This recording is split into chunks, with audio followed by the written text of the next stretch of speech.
Hello. हम इस video में प्रीव्यू करेंगे फाइनल के बारे में जो संडे को होगा, इंडिया वर्सेस न्यूजीलैंड।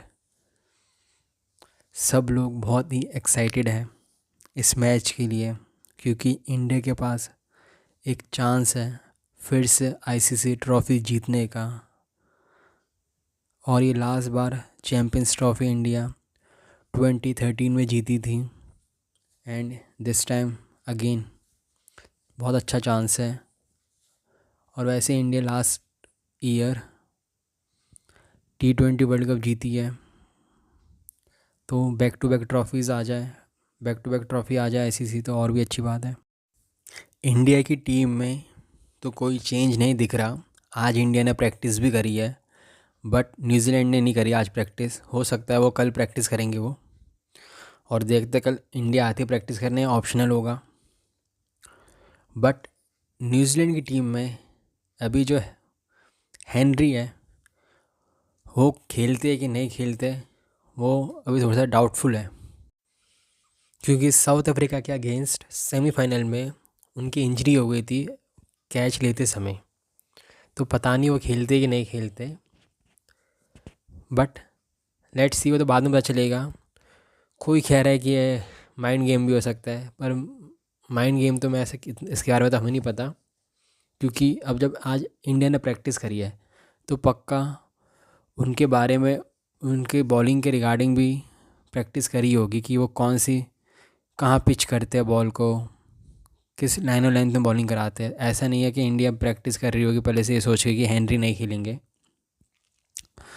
क्योंकि लास्ट मैच में जब उन्होंने इंडिया के अगेंस्ट खेला था तो 5 विकेट्स लिए थे और स्टार्टिंग में अच्छी बॉलिंग कराई थी, शुभमन गिल को भी आउट करा था।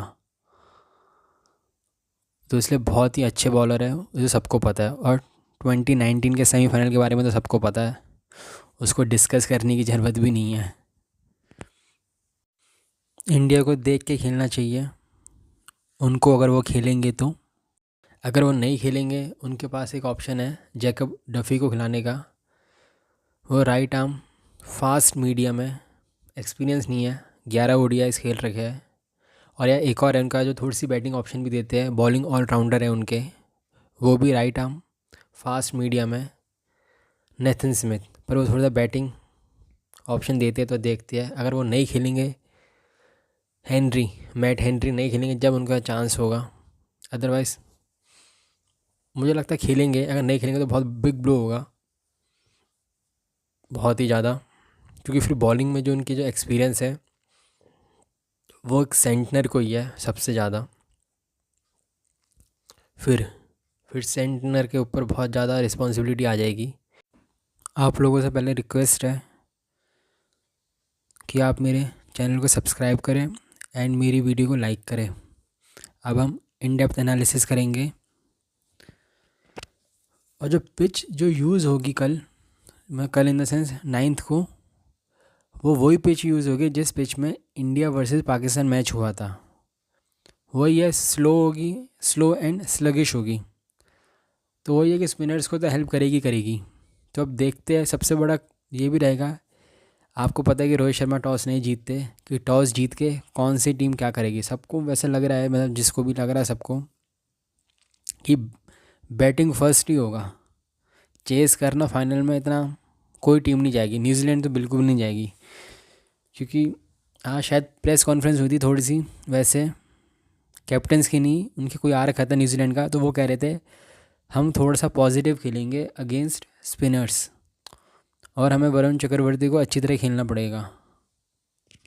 और वो पता नहीं कह रहे थे शायद कि अगर हम उनको दिन में खेलेंगे वरुण को, तो ज़्यादा इजी होगा एज़ कम्पेयर टू नाइट। वही है, इससे तो ये पता लग रहा है कि न्यूजीलैंड चाहेगी कि हम फर्स्ट बैटिंग करें।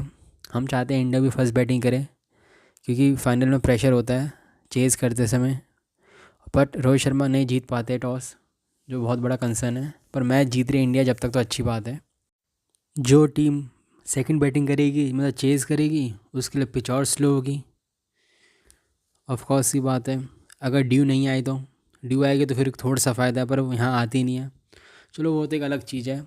बट इंडिया के ओपनर्स को फाइनल में बहुत अच्छी स्टार्ट देनी पड़ेगी, जो स्टार्ट उन्होंने लास्ट 2 मैचेस में दे रखी है वैसे तो बिल्कुल नहीं देनी। जल्दी आउट हो गए थे, कुछ नहीं हो पाया था।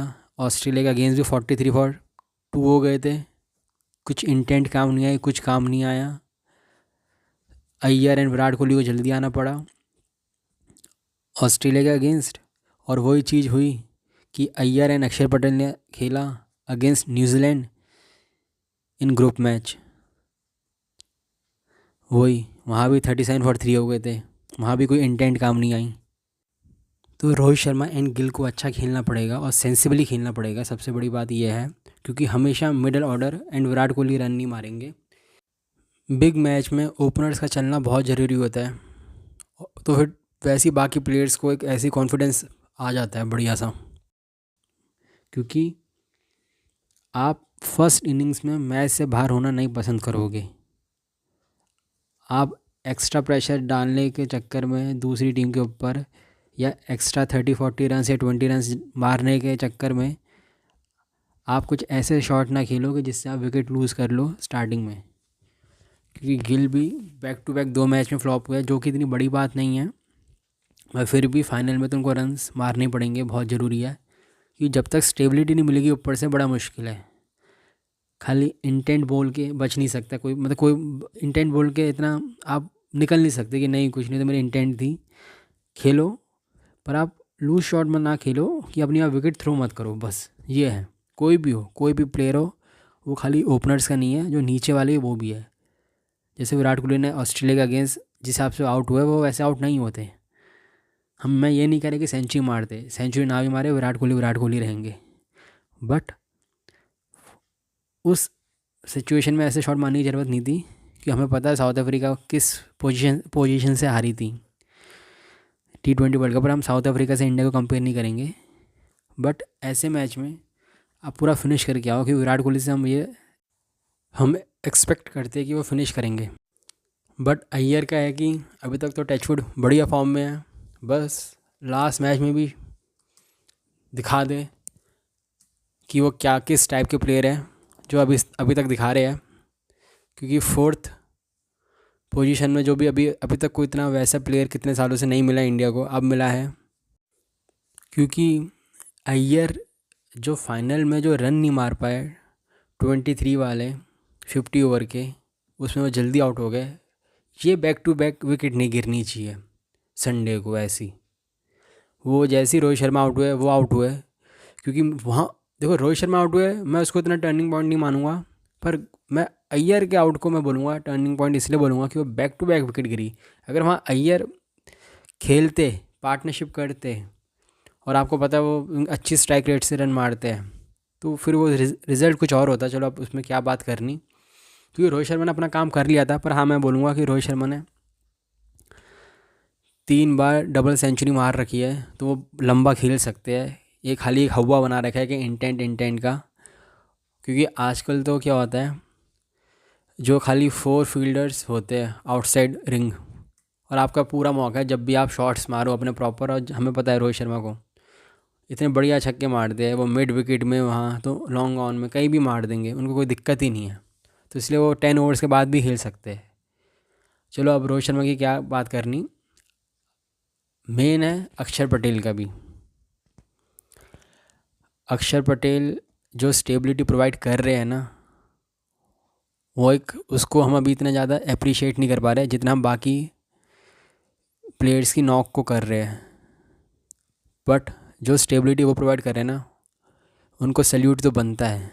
न्यूजीलैंड के अगेंस्ट और अभी ऑस्ट्रेलिया के अगेंस्ट जब अय्यर आउट हुए, तो उसके बाद जो उन्होंने पार्टनरशिप करी विराट कोहली के साथ, और वो अगेंस्ट 10 स्पिन मार रहे थे, उन्होंने 6 भी मारा डीप स्क्वायर लेग के ऊपर से। जो ये शॉट्स खेल रहा है जो प्लेयर, उसको पता है कि विराट कोहली सेट बैट्समैन है, तो उनको चांस ना लेने दूँ, खुद लो चांस। वो बहुत ही बढ़िया था। और न्यूजीलैंड के अगेंस्ट जो अय्यर के साथ पार्टनरशिप करी है, और सारे मैच में जो उन्होंने अच्छा करा है, और विद बॉल भी सबको पता है, वो तो कुछ बोलने की ज़रूरत नहीं है। विकेट टू विकेट करते हैं bowling, you miss I hit वाली वो है उनके पास। बस कोई बॉल आम बॉल आती है सीधी, कोई होती है उनकी स्टॉक बॉल होती है, वही है बढ़िया, वो है बॉल कराते हैं, थ्रो बड़े अच्छे हैं उनके, फील्डिंग भी अच्छी है। तो ये बहुत बढ़िया ऑलराउंडर है, क्योंकि उनकी बैटिंग एंड बॉलिंग की वजह से इंडिया आज फाइनल में है, ये भी बहुत बड़ी बात है। उन्होंने भी बहुत अच्छी कंट्रीब्यूशन है। वो होता है कि कुछ प्लेयर्स को हम अप्रिशिएट नहीं कर पाते। अय्यर हो गया, अय्यर के बारे में भी इतनी बात नहीं हो रही, वो होता है चलो, वो तो मैं इसको में इतना कोई इतनी डिबेट नहीं है, कोई डिबेटेबल टॉपिक मैं नहीं बनाऊंगा इसको। स्टार्टिंग में गिल, रोहित शर्मा, विराट कोहली को, Matt Henry, Will O'Rourke and Kyle Jamieson को अच्छी तरह खेलना पड़ेगा। आप सबको पता है कि हेनरी कितने बढ़िया बॉलर है, अभी तक सबसे ज़्यादा विकेट्स उनकी है चैम्पियंस ट्रॉफी में। और काइल जेमिसन और विलोरुक की जो हाइट है वो बहुत अच्छी है, ऑल्दो विलोरुक इतने इनएक्सपीरियंस है, एक्सपीरियंस नहीं है उनको। तो इस वजह से कि इंडिया को बस वो है कि मैट हेनरी को बड़ा देख के खेलना पड़ेगा। वो इंजरी है नहीं है, वो उसके बारे में क्या बात करनी, वो तो संडे को पता लग जाएगा। बट उनको बड़ा देख के खेलना पड़ेगा स्टार्टिंग में ओपनर्स को। और बीच में जो स्पिनर्स आएंगे उनको अक्षर पटेल, अय्यर को और विराट कोहली, उनको बड़ा देख के खेलना पड़ेगा। सबको पता है कि सेंटनर, ब्रेसवेल, अब तो रचिन रविंद्रा भी है एंड ग्लेन फिलिप्स, उन्होंने साउथ अफ्रीका के अगेंस्ट 2 विकेट्स लिए हैं। बहुत बढ़िया, वो भी बढ़िया बॉलर है। और इस पिच में तो कोई भी स्पिनर सब बढ़िया है। तो इसलिए जो इन तीनों का, जो टॉप के 2 का पेसर्स को देखना, फिर ये जो मिडल में जो है ये 3 प्लेयर्स, उनका काम भी है स्पिनर्स को देखना। बीच में तो स्पेसर कराते रहते हैं, ऐसा कुछ नहीं है, उनको अच्छी तरह करना। मेरा ये है कि अगर आप सेंटनर को आराम से भी खेलो कोई दिक्कत नहीं है, आप बाकी बॉलर्स में ब्रेसवेल में आप चांस ले सकते हो। क्योंकि लास्ट मैच जब इंडिया के अगेंस्ट खेला था ब्रेसवेल ने ग्रुप में वाला, तो कुछ ज़्यादा इतना इफेक्टिव नहीं रहा है, उसने कुछ ज़्यादा खास नहीं रहा है। पर यू नेवर नो फाइनल में क्या हो। पर अगर सेंटनर को देख के खेलो, लूज बॉल कोई भी कराए फिर बाउंड्री मारो, पर देख के खेलना पड़ेगा। उसके बाद KL Rahul and Hardik Pandya. KL Rahul ने जो ऑस्ट्रेलिया के अगेंस्ट जो बैटिंग करी है बड़ी अच्छी करी है। जो उन्होंने 6 मारा था अगेंस्ट जैम्पा, बहुत अच्छा मारा था। मतलब जब उनको ज़रूरत थी उस समय उन्होंने मैच में 6 भी मारे और अच्छा खेला था, बहुत अच्छा सपोर्ट दिया था विराट कोहली को। केएल राहुल का ये रूल है कि आते ही शॉट्स मारो अगर सिचुएशन वैसी है, अदरवाइज़ और स्टेबिलिटी प्रोवाइड करो और प्लेटफॉर्म सेट करो आने वाले बैट्समैन के लिए। जैसे हार्दिक पांड्या ने जो 6 मारे थे ऑस्ट्रेलिया के अगेंस्ट, वो तो बहुत ही बढ़िया थे। इसलिए हार्दिक पांड्या का रोल इतना क्रूशियल है ना, हार्दिक का रोल, रीज़न बिंग क्योंकि वो एक ऐसे प्लेयर है, अगर आपको लगता है कि सही खेल रही है टीम, स्टार्टिंग से सारे प्लेयर अच्छा कंट्रीब्यूशन कर रखा है सबने और अच्छा प्लेटफॉर्म सेट है, तो वो आपको एक्स्ट्रा 15-20 रन दे सकते हैं। क्योंकि 6 तो ऐसे मारते हैं कि भाई बिग 6 मारते हैं, तो इस वजह से। और दूसरी बड़ी बात है कि ना, जो न्यूजीलैंड की जो डेथ बॉलिंग है ना, वो इतनी खास नहीं है। वो साउथ अफ्रीका के अगेंस्ट भी थोड़ी सी एक्सपोज हुई है, बट वो मैच कुछ बचा नहीं था, तो इसलिए मैं इसको ज़्यादा नहीं सोचता, उसके बारे में इतना ज़्यादा नहीं बोलूँगा मैं। क्योंकि बट ये कि अगर हार्दिक है क्रीज़ में, तो हो सकता है विलोरुक या जेमिसन को आप अपना उसको टारगेट कर सकते हो। मैट हेनरी तो चलो अच्छे बॉलर है, अगर आप वो तो हार्दिक पांड्या उसको भी टारगेट कर सकते हो, ऐसा नहीं है। आप उसको टारगेट करके आप जो एक्स्ट्रा 15-20 रन जो मार सकते हो ना, क्योंकि डेथ बॉलिंग इतनी अच्छी स्ट्रॉन्ग नहीं है। और नीचे जडेजा है, आज वैसे कह रहे हैं कि उन्होंने हिटिंग प्रैक्टिस करी है। और जडेजा भी है कि अगर बहुत, वैसे उनकी बैटिंग इतनी नहीं आती अभी तक, मेरे ख्याल से कोई ख़ास बैटिंग नहीं आई उनकी पूरे टूर्नामेंट में। तो इसलिए जडेजा का भी रोल एक न्यूजीलैंड के अगेंस्ट ही आ रखी थी बस, उसमें 17 रन में आउट हो गए थे ऐसी कुछ। और पर विलियमसन ने अच्छी कैच करी थी, इसलिए अभी तक बैटिंग नहीं आई जडेजा की।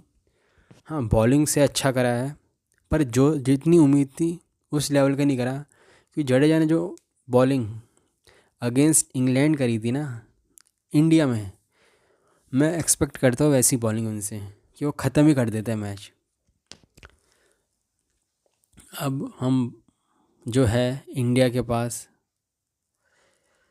बॉलर्स, और उसमें जो है मेन स्टार्टिंग के 2 बॉलर्स वो है शमी जो फर्स्ट ओवर कराते हैं, और न्यूजीलैंड के बैट्समैन को रचिन रविंद्रा को, एंड जो अभी तक खेल रहे हैं यंग, उनको बड़ा देख के खेलना पड़ेगा। पर मेरा मानना यह है, अगर उनको अपनी बैटिंग लाइनअप और स्ट्रॉन्ग करनी है न्यूजीलैंड को, तो यंग की जगह, ये मेरा ओपिनियन है, यंग की जगह कॉनवे को खिलाएं। तो क्योंकि विल यंग से अच्छा प्लेयर है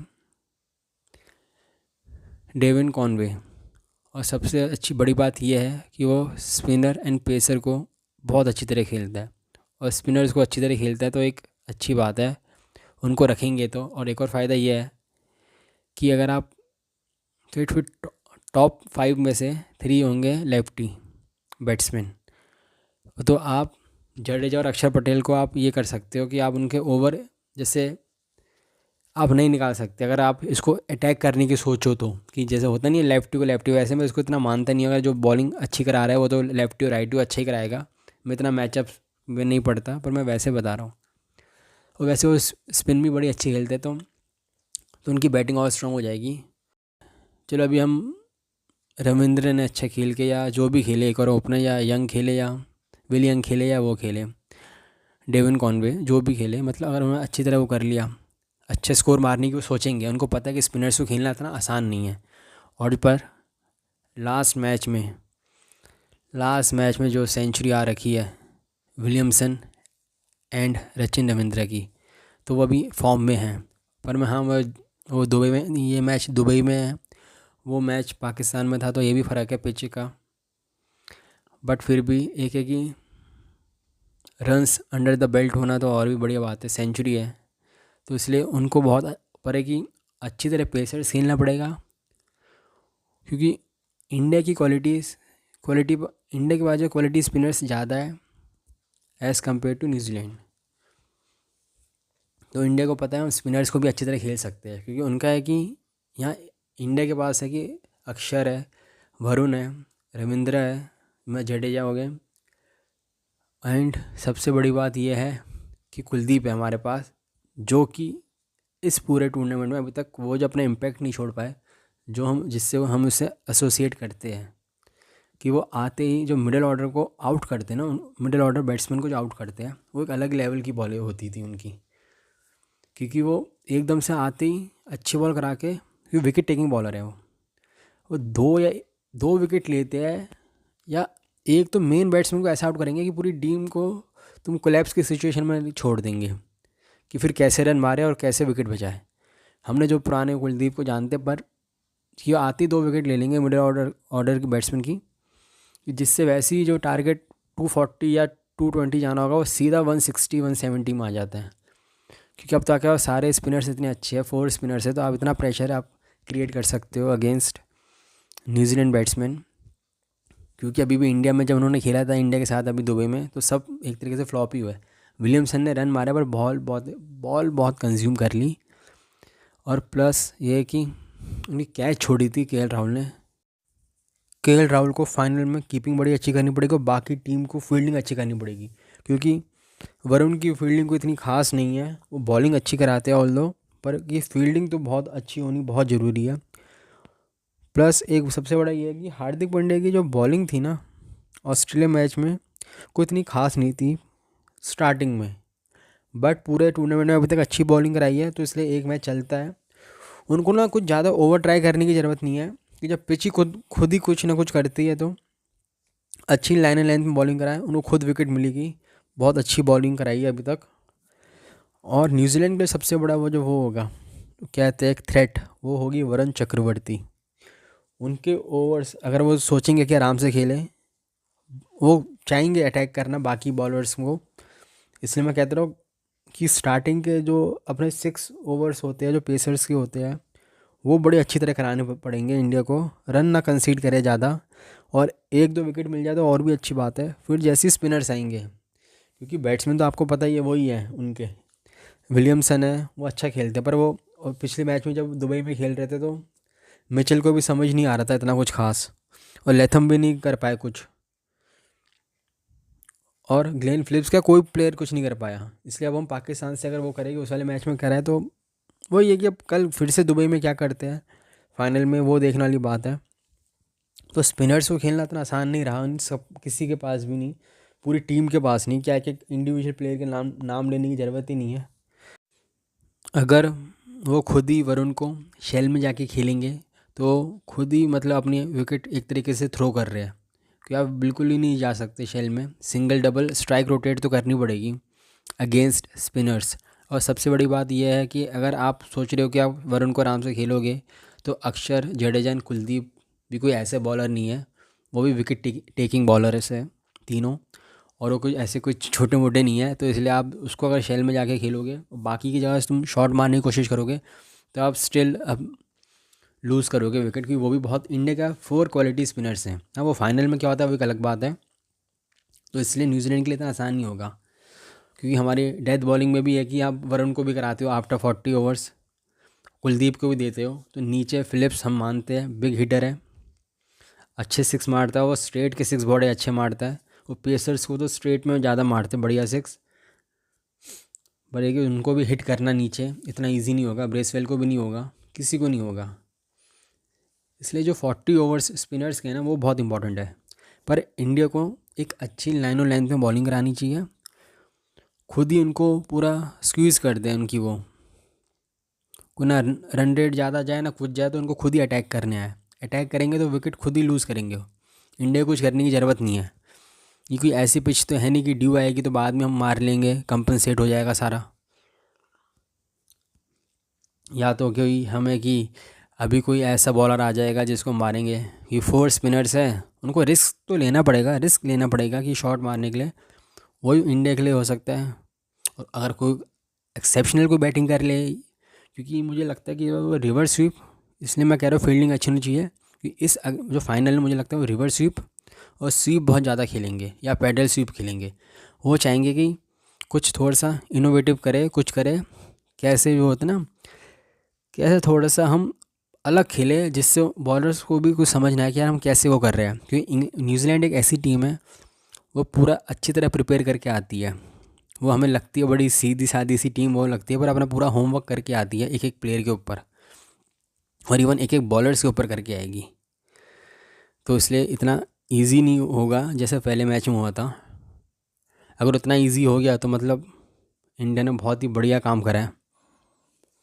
प्लस न्यूजीलैंड की जो फील्डिंग है वो एक्स्ट्रा 10-15 रन्स जो नहीं देने देती जैसे बाकी टीम्स देती है, जो लगता है कि अच्छा कोई वो कोई एक्सेप्शनल फील्डिंग करती है, जो एक्स्ट्रा 10-15 रन्स जो लगता है टीम को, कोई किसी टीम की बैड फील्डिंग की वजह से हमें फ़ायदा हो सकता है, जैसे इंडिया की जो फील्डिंग हो रही है आजकल कुछ प्लेयर्स की, अगर ऐसी कोई कैच छोड़ दे, वो कर दे, कोई रन आउट चांस मिस हो जाए, तो इससे वो है। वरना न्यूजीलैंड ऐसी है कि आपको एक्स्ट्रा 20-15 रन आपको खुद मारने पड़ते हैं, क्योंकि उनकी फील्डिंग इतनी अच्छी होती है कि वो एक तो ऐसी एक्सेप्शनल कैच करते हैं जैसे विराट कोहली की ली थी, जो आपके मेन बैट्समैन है, वैसी 30-40 रन तो वहीं कम हो गए। तो इसलिए बहुत बढ़िया मैच होगा। पर मैं चाहता हूँ इंडिया कुछ ऐसा करे कि ये मैच वन साइडेड हो इंडिया के फेवर में, जब भी मज़ा आए। क्योंकि जो जिस हिसाब से India last time T20 world cup जीती थी, वो बुमराह, अर्शदीप एंड हार्दिक पांड्या की ब्रिलियंस थी, वरना इंडिया वो मैच हार गई थी। और स्पिनर्स ने, तीनों स्पिनर्स ने बहुत ज़्यादा डिसअपॉइंट करा था।